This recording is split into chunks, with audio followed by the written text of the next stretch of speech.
as a momentous day in American history. April 15th, 1865. President Abraham Lincoln is declared dead at approximately 7 a.m. after a fatal gunshot wound to the head. Vice President Andrew Johnson is sworn in around 3 hours later as the President of the United States.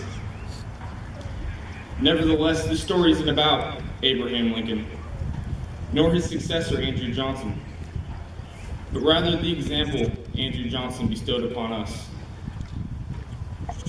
Johnson grew up in a poor home. After losing his father at the age of only 3, Johnson had to begin working as early as age 10 as a tailor's apprentice to help his mother and older brother William support the family. After becoming dissatisfied with his life, Johnson ran away on foot from his home in Raleigh, North Carolina at the age of 15 and eventually settled down in some strange town in Tennessee named Greenville.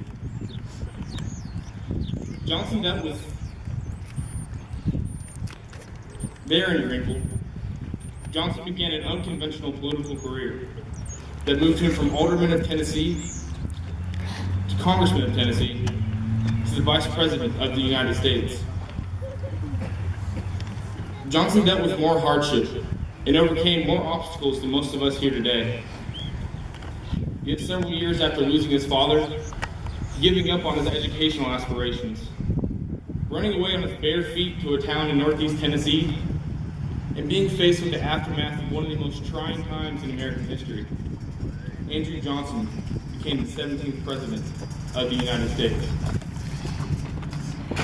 I believe too many of us become complacent in life. We let society limit us and our potential. We believe that because we're too small, or too short, or too slow, or too poor, that we can't reach those goals for which we aspire. We tell ourselves we can't do something, and so we don't.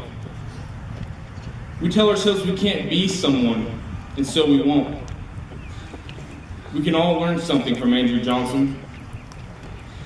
But let us not confuse my words for praise, but rather distinguish notoriety. Regardless of my political views, or the way history views Andrew Johnson's presidency, or his actions he took in office, I understand the story of someone who is destined to work as a tailor his whole life, become one of the most powerful people in the world. He set a precedent by which we must understand in order to be successful in accomplishing our goals.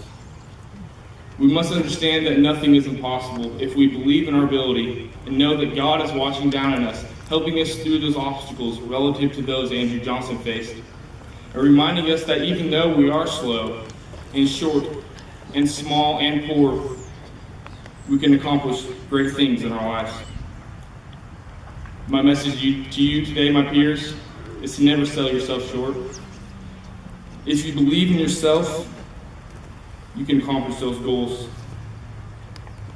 Just as Andrew Johnson did, you can overcome the endeavors, rewrite the stereotypes, and leave an example for those future scholars to inherit. I wish you all great success in life. Thank you, and God bless.